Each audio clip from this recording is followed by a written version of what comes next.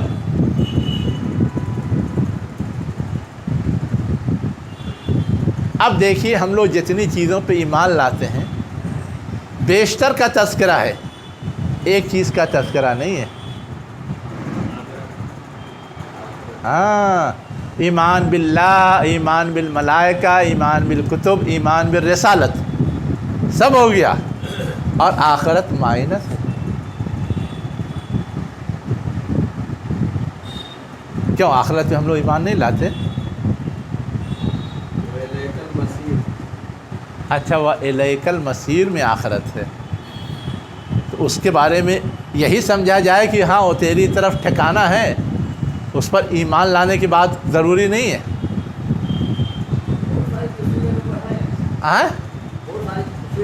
اچھا، دوسری جگہ پہ کہاں ہے وہ بھی تو معلوم ہونا چاہیے۔ میں ایک ٹیڑھا سوال آپ سے کر دوں تو اور نہیں آپ جواب دے پائیں گے۔ ٹیڑھا سوال، ہاں، تو وہ قرآن کی آیت تھوڑا نا ہے، نہ وہ قرآن کی آیت ہے اور نہ وہ حدیث ہے، یہ بھی سن لیجئے۔ یہ بعد میں علماء نے سمجھنے سمجھانے کے لیے ایک کلمے کی شکل میں وضع کر دیا ہے، آپ اس کو کہیں حدیث کی کتاب میں نہیں پائیں گے، نہ قرآن میں پائیں گے۔ ہاں، وہ ایمان مفصل، ایمان مجمل، یہ بعد کے علماء کی ایجاد ہے، یہ قرآنی آیت یا احادیث کے الفاظ نہیں ہیں۔ یہ کان کھول کے سن لیجیے۔ ہاں جی، کیا کہہ رہے ہیں؟ یہ شروع میں جو آیا ہاں ہاں ہاں یعنی قرآن پر ایمان لایا، ہاں ہاں تو قرآن میں تو سب کچھ بیان ہو چکا ہے، ہاں ہاں اور یہ آگے سے تھوڑا سا تشریح دے دیں کہ قرآن پہ تو لائے، ہاں، اللہ پہ بھی لائے، اس کے لانے والے پر بھی لائے، ہاں، وہ صحیح جو کچھ وہاں سے پیغام ملا ہاں، وہ لائے ہیں، ہاں، اور یہ نبی پہ ایمان لائے ہاں، کہ نبی جو کچھ کر رہے ہیں ہاں، وہ بھی اللہ تعالیٰ کی طرف سے ہی ہے، ہاں، ہاں، یعنی یہ کتاب، یہ فرشتے اور یہ اللہ، ہاں، سب پر ہم ایمان لائے۔ ہاں، کتاب میں جگہ جگہ اس کا تذکرہ ہے کہ مالک یوم الدین۔ دیکھیے تھوڑا سا اور آگے چلیے، تھوڑا سا اور آگے چلیے۔ آگے چلنے کا مطلب یہ ہے کہ یہاں پر 4 چیزوں کا تذکرہ ہے اور آخرت کا تذکرہ نہیں ہے۔ زیر بحث سوال یہی ہے نا، لیکن تذکرہ جس سیاق میں چل رہا ہے اس میں آپ غور کیجئے تو آپ کو آسانی سے سمجھ میں آئے گا۔ ہاں، ہے نا، اللہ کے باب میں وہ شرک میں مبتلا تھے، عزیر ابن اللہ، عیسیٰ بھی خدا، مریم بھی خدا، وغیرہ وغیرہ، یہ تو ہم لوگ جانتے ہیں۔ ملائکہ کے باب میں بھی وہ غلطی پر تھے۔ قرآن جبریل نے محمد تک پہنچا دیا، وہ ہمارا دشمن ہے۔ ابھی پچھلے دوسرے پارے کے لاسٹ میں گزرا ہے نا، عدوً لجبریل و میکائیل۔ اچھا، کتب کے بارے میں ہماری کتاب موجود ہے تو قرآن کی ضرورت کو ہم نہیں مانیں گے۔ رسول کے بارے میں ہمارے سلسلے خاندان میں رسالت کا سلسلہ چل رہا تھا، سینکڑوں نبی آئے، یہ دوسرے خاندان میں کیسے چلا گیا، نہیں مانیں گے۔ تو جو جھگڑے کی بنیادیں عملی طور پر زمین پر تھیں، اس حوالے سے کہا جا رہا ہے کہ جو رسول آیا ہے محمد، وہ قرآن پر ایمان رکھتا ہی رکھتا ہے، سارے مومنین بھی رکھتے ہیں، اور جتنے تمہارے گھپلے ہیں ان گھپلوں سے باہر آ کر کے جو حقیقت پسندانہ چیز ہے اس کے لحاظ سے وہ ایمان رکھتے ہیں، تو تم بہتر کہ وہ بہتر۔ آخرت کا موضوع زیر بحث نہیں تھا، اصلاً عملی جھگڑے جن ایشوز پر تھے ان ایشوز کے حوالے سے یہ بات ہے نا، آخرت کو تو وہ بھی مانتے ہی تھے، اس لیے یہ خاص طور سے ان چیزوں کا تذکرہ ہے اور آخرت کا تذکرہ نہیں ہے یہاں پر، دوسری جگہوں پر ہے۔ اب میں جو اس سے زیادہ ایک سخت بات کہہ رہا تھا، ہم لوگ ایمان لاتے ہیں تو کیا کہتے ہیں؟ کوئی کسی کو مسلمان بناتے ہیں تو اشہد ان لا الہ الا اللہ، وہ پہلا کلمہ ہے کہ دوسرا؟ ہاں تو پہلا کلمہ کیا ہے؟ لا الہ الا اللہ محمد الرسول اللہ۔ کوئی اگر لا الہ الا اللہ محمد الرسول اللہ کہہ دے تو ہم کہتے ہیں ہاں ہو گیا مسلمان، لیکن یہ لا الہ الا اللہ محمد الرسول اللہ کہاں ہے قرآن میں؟ بتائیے۔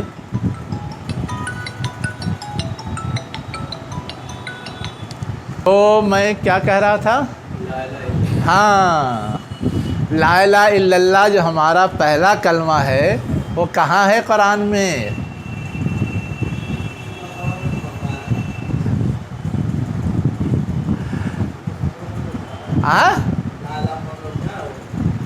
لا الہ الا اللہ محمد الرسول اللہ، یہ ہے ہمارا پہلا کلمہ، قرآن میں کہاں ہے؟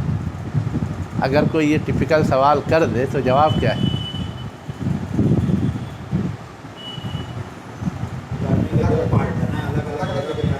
اچھا الگ الگ ہے تو الگ الگ کہاں آیا ہے؟ چلیے وہ بتائیے۔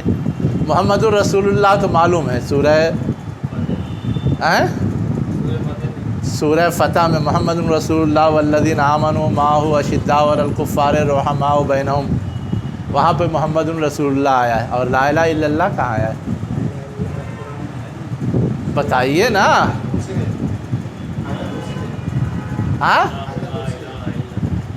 کیا ہے؟ پڑھیے آیت الکرسی میں کیا ہے؟ اللہ لا الہ الا ہو۔ تو لا الہ الا اللہ ہم لوگ بولتے ہیں یا اللہ ہو بولتے ہیں؟ ملتے جلتے الفاظ یقیناً وہ ہیں، لیکن ہو بہو وہ الفاظ نہیں۔ ابھی ہاں وہاں بھی انتا ہے، اللہ نہیں ہے۔ مجھ کو وہ ڈھونڈ کے دکھائے جس میں لا الہ الا اللہ ہے۔ ابھی اور ڈھونڈیے آپ لوگ۔ چلیے، یہ تو میں نے ایسے ہی جی بہلانے کے لیے کہہ دیا تھا کہ کچھ ایسے ٹپیکل سوال بھی رہنے چاہیے ذہن میں۔ بات چل رہی تھی، لیجئے پہلے آپ تلاش کر کے آئیے نا، اس کے بعد تو جواب کے لیے میں حاضر ہوں ہی۔ جب تلاش کرنے کا کام مل گیا تو پہلے وہ کام ہو نا، پھر اس کے بعد جواب مل جائے گا۔ ہاں، اب اگلا جملہ ہے لا نفرق بین احد من رسلہ، ہم اللہ کے رسولوں میں سے کسی کے بھی درمیان فرق نہیں کرتے۔ کیا کرتے؟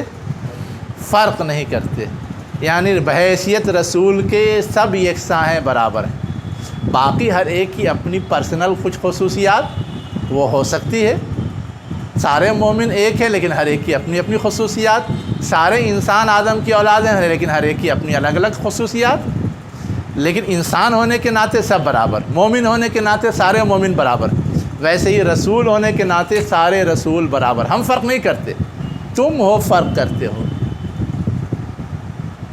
کون؟ تم ہو جو فرق کرتے ہو۔ یہودی کہتا ہے عیسیٰ صحیح نہیں تھے، رسول نہیں تھے، عیسائی کہتے ہیں فلاں رسول نہیں تھے، اور دونوں کہتے ہو کہ محمد رسول نہیں ہیں۔ یہ سب تو تم کرتے ہو، ہم تو کہتے ہیں سب رسول جو تھے رسول تھے۔ کس کا اسٹینڈ، کس کا اپروچ زیادہ صحیح ہے؟ لا نفرق بین احد من رسلہ۔ اور آگے کیا کہا گیا؟ وقالوا سمعنا واطعنا غفرانک ربنا والیک المصیر۔ اور انہوں نے کہا، یعنی ہر مومن ایمان لاتا ہے اور ہر مومن کہتا ہے، کیا کہتا ہے؟ ہم نے سنا اور اطاعت کی، یعنی قرآن میں جو کچھ نازل ہوا، اللہ کے رسول نے جو کچھ ہم کو سنایا، یہ ہے اللہ کا پیغام، ہم نے سنا اور ہم نے اس کو فالو کیا۔ جب اللہ کا ہے تو اس میں چوں چرا نہیں، یہ رویہ ہوتا ہے مومن کا۔ اور تم ایمان کا دعویٰ کرتے ہو اور یہ اللہ کی طرف سے آئے ہوئے قرآن کو سننے کے باوجود بھی اس کا انکار کرتے ہو، رسول کی رسالت کا چرچا کرنے اور پہلے سے ڈھڈوڑا پیٹنے کے باوجود انکار کرتے ہو، تو تمہارا رویہ تو مومنانہ نہیں ہے۔ مومنانہ رویہ کیا ہے؟ سمعنا و اطعنا، ہم نے سنا اور اطاعت کی۔ اور تم سننے کو تو زبردستی سن لیتے ہو، لیکن کہتے ہو آسائنا، جس کا تذکرہ دوسری جگہ پہلے آ چکا ہے۔ وہ سنتے ہیں اور کہتے ہیں ہم نے نہیں مانا، ہم نے نافرمانی کی۔ اور آگے اگر کسی وجہ سے تھوڑی بہت غلطی ہو گئی، ناسمجھی میں یا بھول میں یا کسی وجہ سے، تو وہ اللہ تعالیٰ سے مغفرت بھی چاہتے ہیں۔ غفرانک، تیری بخشش۔ یہاں پہ پورا جملہ کیا ہے؟ ہم نے سنا، ہم نے اطاعت کی، نطلب غفرانک، اور ہم تیری مغفرت چاہتے ہیں اگر تھوڑی بہت غلطی ہو گئی ہے تو۔ لیکن صرف غفرانک سے وہ معنی لیا جا رہا ہے، کیونکہ وہ بات سمجھ میں آ رہی ہے بناوٹ سے، جملے کی عبارت سے، اس لیے وہ لکھا ہوا نہیں۔ وَإِلَيْكَ الْمَصِيرُ، اور تیرے ہی طرف پلٹنا ہے۔ یعنی ہم نے جو یہ رویہ اپنایا ہے ایک ذمہ دارانہ زندگی گزارنے کے لیے، اس لیے کہ پلٹ کر کے حساب کتاب دینا ہے۔ تو مومن چونکہ آخرت کا تصور رکھتا ہے اور جواب دہی کا احساس رکھتا ہے، اس لیے ذمہ دارانہ زندگی گزارتا ہے۔ اور تم غیر ذمہ دارانہ زندگی گزار رہے ہو، اس کا مطلب تمہارا آخرت کا ایمان بھی متزلزل ہے، کمزور ہے، غلط ہے۔ اور تھا فلاں رسول بخشوا دیں گے، ہم اللہ کے مقرب ہیں، ہم کو جہنم کی عذاب کی آگ چھوئے گی ہی نہیں، تھوڑی بہت غلطی کی ہوگی تو وہ بھی چند دنوں کے لیے چھوئے گی۔ تو یہ سب سپنے بھی بنا سنوار رکھے ہیں۔ تو اس تناظر میں یہ ساری باتیں ہیں۔ اب اس کے بعد تیسری آیت ہے، لا یکلف اللہ نفسا الا وسعها، اللہ ذمہ دار نہیں بناتا کسی شخص کو مگر اس کی قدرت بھر۔ کلفہ کے معنی تو ہوتے ہیں تکلیف کے، بوجھ ڈالنا، ذمہ داری ڈالنا۔ کوئی بھی بوجھ اور ذمہ داری ڈالی جاتی ہے کسی کے اوپر تو اسے کچھ نہ کچھ پریشانی اٹھانی پڑتی ہے نا۔ لیکن اس کا یہ مطلب نہیں ہے کہ وہ پریشانی اس کے سنبھالے سے باہر ہے، اس کی طاقت سے باہر ہے۔ ہوتا ہے کبھی ظالم حکمراں اپنی عوام پہ اس کی طاقت سے زیادہ بوجھ ڈالتے ہیں، اپنے عیش و آرام کے لیے اتنا ٹیکس لا دیں گے، اتنا ٹیکس لا دیں گے کہ دے ہی نہ سکے لوگ۔ کرتے یا نہیں کرتے؟ لیکن اللہ نے ایسا نہیں کیا ہے کہ اپنے بندوں پر اتنا بوجھ لاد دیا ہو، اتنے ہدایات اور اتنے احکامات دے دیے ہوں کہ وہ اس کو پورا کرنے کی صلاحیت نہ رکھتے ہوں اور اسی میں پریشان رہیں۔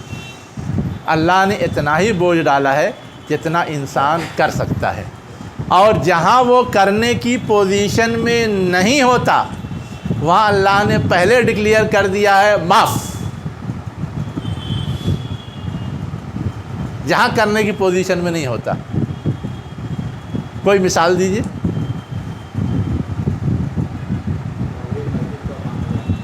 ہاں، بچاؤ کے لیے راستہ ڈھونڈ لیا، کوشش کوئی کی نہیں، اب بچاؤ کے لیے راستہ ڈھونڈ لیا۔ ارے شریعت سے مثال دیجیے، ہوا والی مثال مت دیجیے۔ کوشش بھی تو نہیں ہوئی، ہیں؟ کوشش ہونی چاہیے، احتجاج نہیں ہوا بات۔ احتجاج نہیں، جیسے ہوگا ویسے ہم کو پہنچنا چاہیے تھا۔ ابھی نہیں معلوم ہمیں اور آپ کو کہ کیا کیا کھیل تماشے ہوئے ہیں، وقت بتائے گا کیا کیا کھیل تماشے ہوئے ہیں۔ کیا کیا کھیل تماشے ہوئے ہیں وقت بتائے گا۔ جی ابھی میں بھی نہیں بتاؤں گا، اس لیے کہ میں موضوع سے ہٹ جاؤں گا، جتنا میں جانتا ہوں اس ایشو پر ہے نا، پھر کبھی میں بتا دوں گا لیکن ابھی نہیں بتاؤں گا۔ میں صرف یہ کہہ رہا تھا کہ ہم پہلے شریعت سے مثال دیکھیں۔ یہ سب مثال تو بہت سارے لوگوں نے دامن بچانے کے لیے کہنا شروع کر دیا ہے، ہماری طاقت سے باہر تھا۔ آپ کی طاقت اتنی ہے جتنا آپ کہہ رہے ہیں۔ اس کے تو صحابہ کے دور میں کئی موقع پیش آئے، ہاں جیسے قتل کی نوبت آ گئی، ہاں زبان سے کفریہ الفاظ نکالوانے کی کوشش کی گئی، ہاں کہنا پڑ گیا، ہاں وہاں پہ تو مکلف نہیں تھے، ہاں دل سے نہیں کہہ رہے تھے، مجبوراً کہہ رہے تھے، ہاں ہاں یا انسان کے جو کھانے کی چیزیں ہیں ہاں وہ کھاتا ہے عام حالات میں، لیکن جب اللہ کے رسول اور صحابہ جب آٹھی لے گئے تھے تو ہاں پتیاں کھانی پڑی، ہاں مکلف تو نہیں تھے اس کے، لیکن مجبوراً ان کو اپنی زندگی کو باقی رکھنے کے لیے کھانا پڑا۔ ارے سیدھا سادہ جواب ہے کہ حرام حرام ہے نا، اس سے بچنا ہماری ذمہ داری ہے، لیکن اگر حرام کے علاوہ چارہ ہی نہیں ہو تو اللہ تعالیٰ نے حرام کو حلال کر دیا ہے۔ تو جہاں ہمارے صلاحیت سے اوور ہوا وہاں تو اللہ نے خود ہی کہہ دیا فَمَنِ اسْتُرَّ غَيْرَ بَاغٍ وَلَا عَادٍ، کہہ دیا نا۔ آپ بیمار ہیں، روزہ نہیں رکھ سکتے، تب بھی اللہ تعالیٰ کہتا ہے چل رکھ، ہر حال میں تجھے رکھنا ہے۔ آپ کے پاس پیسہ نہیں ہے حج کے لیے جانے کے لیے، تب بھی اللہ تعالیٰ کہتا ہے جانا ہی جانا ہے۔ تو جہاں آپ کی استطاعت نہیں ہے وہاں تو سارے معاملات میں اللہ نے کھلا دروازہ چھوڑ دیا ہے، لیکن اللہ جانتا ہے کہ واقعی استطاعت ہے کہ نہیں ہے۔ اگر اس کھلے دروازے کا آپ نے غلط استعمال کیا تو دبوچ لے گا، پھر بخشے گا نہیں۔ ہر معاملے میں ہے، ہم ایک دو معاملے میں نہ دیکھیں، ہے نا۔ تو اللہ تعالیٰ نے یہ جو کہا لا یکلف اللہ نفسا الا وسعہا، وہ بالکل اپنی جگہ درست بات ہے کہ جو انسان کر سکتا ہے وہی اس کے کاندھوں پہ ڈالا گیا ہے، اور کبھی کوئی اڑچن آ گئی تو راستہ کھلا چھوڑا گیا ہے۔ یہ ایک بات سمجھ میں آئی۔ لیکن دوسری بات جو سمجھنے کی ہے وہ یہ ہے کہ اس کو طے کیسے کیا جائے گا کہ اتنی میری طاقت ہے اور اس کے آگے میری طاقت نہیں ہے۔ ہاں اچھا، دل کے معاملات ہیں، اور دل تو عیار ہے، 100 بھیس بدل لیتا ہے، اپنی غلطیوں کی 1000 تعویل کر لیتا ہے۔ اللہ تعالیٰ دلوں کے راستوں کو تو جانتا ہے، وہ پر آ چکا ہے۔ ہے نا۔ تو گویا سارا معاملہ لوگوں کے دل پہ چھوڑ دیا جائے، ہے نا۔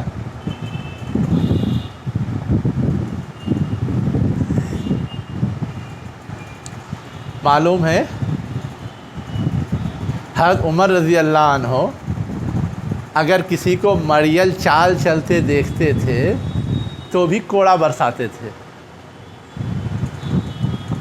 پڑھا ہے، سنا ہے، کوئی اگر مریل چال یا بہت نحیف کمزور اور بوڑھوں والی چال چلتا تھا، حالانکہ وہ اس سے اچھی چال چل سکتا ہے، تو اس کے اوپر کوڑا برساتے تھے۔ کیوں؟ وہ تو کہہ سکتا تھا اتنے ہی کیا مجھے صلاحیت ہے، اتنے ہی میں کر سکتا ہوں، اسی لیے ایسا کر رہا ہوں۔ لیکن اسی سورہ میں اس سے پہلے جو آیا ہے ہاں روزہ کے سلسلے میں ہاں کہ کتنا مرض ہے ہاں کہ وہ روزہ ترک کرے، کوئی ہاں پیمانہ تو ہے نہیں اس کا۔ ہاں کتنا پیمانہ بتا دیجیے۔ اس پہ جب کرے گا تب ہاں آج روزہ رات بیمار پڑ گیا، ہاں ایک اچھی چیز کی ہے